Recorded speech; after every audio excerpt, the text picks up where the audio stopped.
Right, on data point, remember I told you we were talking about the decision by the Court of Appeal on the Finance Act of 2023, and it's just important to know that despite the decision by the Court of Appeal, of course, the government has several laws that guide the collection of taxes, including the income tax, there is the Value Added Tax Act, there is the Excise Duty Act, as well as the Customs and Excise Act that obviously guide the government on how to exactly collect revenue from different sectors of the society. But now the decision by the Court of Appeal affects some of the following provisions. First of all, there was the introduction of the electronic tax invoice management system.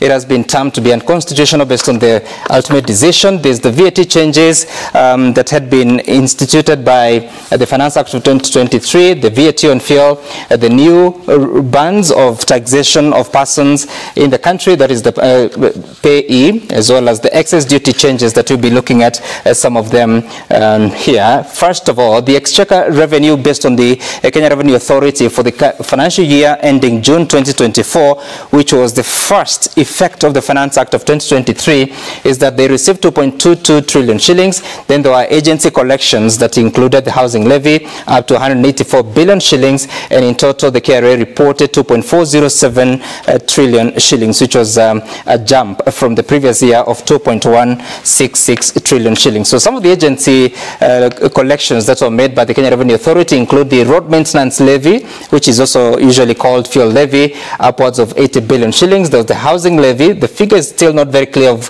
how much the government was able to collect from that new tax. Petroleum regulatory levy, there's the Petroleum Development Fund, and air passenger service charge, as well as aviation revenue. So all that totaled to 184 billion shillings, meaning being agency collections, they are sent to the respective institutions or funds. Then based on the performance of KRA as reported, they reported that domestic VAT actually grew by more than 6 billion shillings, because during the year ending June 2024, the KRA collected 314 billion shillings, up from a target of 307.8 billion shillings. The KRA, through the e-teams, was able to enhance compliance of VAT, and they said that is because of that even though able to surpass the target.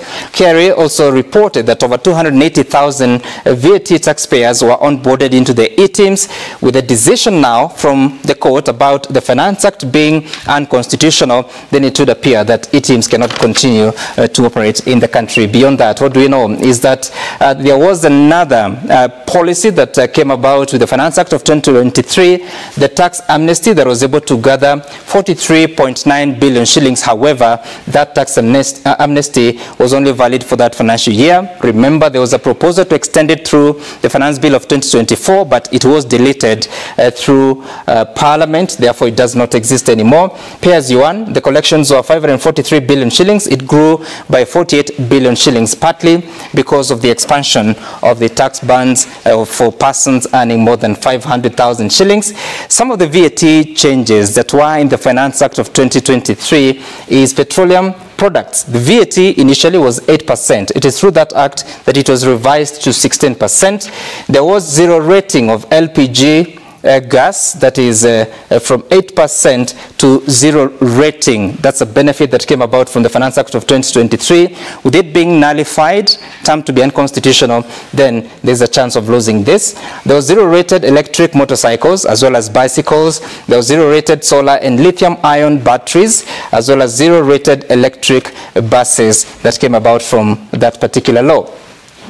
We also know that VAT on super petrol as of June 2023, that is last year before the passage of the new act, was 8%. It was 13 shillings 53 cents. But because of rising to 16% as of June 2024, the VAT on a litre of petrol was 26 shillings 60 cents, which is basically double of that. And the current price of petrol is 188 shillings 84 cents. So if the VAT is to be halved, then you can deduct more than 13 shillings from that price to get to about 175 shillings. But again, EPRA says that they're still waiting for directions from the Office of the Attorney General.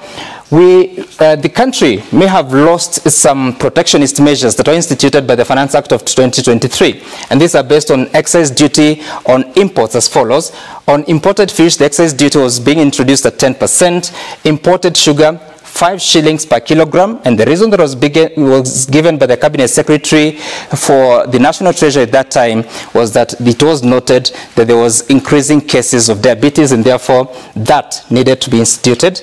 There was cement, 10% of value, or 1.5 shillings per kilogram, and then furniture, 30% excess tax was introduced to protect the local industry. There was cellular phones at 10% to also promote the local assemblage of such devices. And then paints and varnishes, there was 15% of excess tax introduced, again to promote the domestic production. And then other lost gains were import declaration fee had been reduced from 2.5%, from 3.5% to 2.5%, and the railway development levy had been reduced from 2% to 1.5%. Of course, this also affected the prices of petroleum products, that is at the pump. Then, now, looking at the current budget as revised, remember the Finance Bill of 2024 was withdrawn, and therefore the government through Parliament has been revising the plan, but also through the National Treasury, to an extent that the budget has dropped to 3.87 trillion shillings. The projected revenues as we speak is 3.05 trillion shillings, and this also includes the Finance Act of 2023, which gave about 311 billion shillings, which is inclusive of the housing levy, which you may remember that eventually there was a new law on housing, affordable housing, that would give a couple of billions there. So there is a chance that this projected revenue may go down if the Finance Act of 2023 is to be lost. And currently, the deficit already declared is 761 billion shillings that is supposed to be borrowed from domestically as well as outside the country. The initial plan for the budget of the financial year 2023-2024, meaning the year ending June 2024, was 3.68 trillion shillings. At that time, the total revenue was to be 2.9 trillion shillings, and the grants were to be 42 billion shillings. So by that time, the declared deficit was 718 billion shillings. Of course, this changed after several supplementary budgets were presented through the House. So you can see what that would mean with the Finance Act of 2023 out of the way. The budget of 2023-2024, you're talking about, this should be 2022-2023. The implemented budget was 3.67 trillion shillings. The tax collections, 2.17, and of course, loans and grants, which were actual ones, was 1.18 trillion shillings. So you can see some of the gaps that will be caused by the Finance Act of 2023. But of course, we're still waiting for directions on what the government intends to do. Of course, Parliament, as well as the Office of the Attorney General, meaning the Executive and the National Treasury, have work to do to decide to appeal at the Supreme Court or to comply. And if they comply, then it means several tax measures will have to be foregone. But that's data point for this week. We take a short break. When we come back, we have so much more, including this.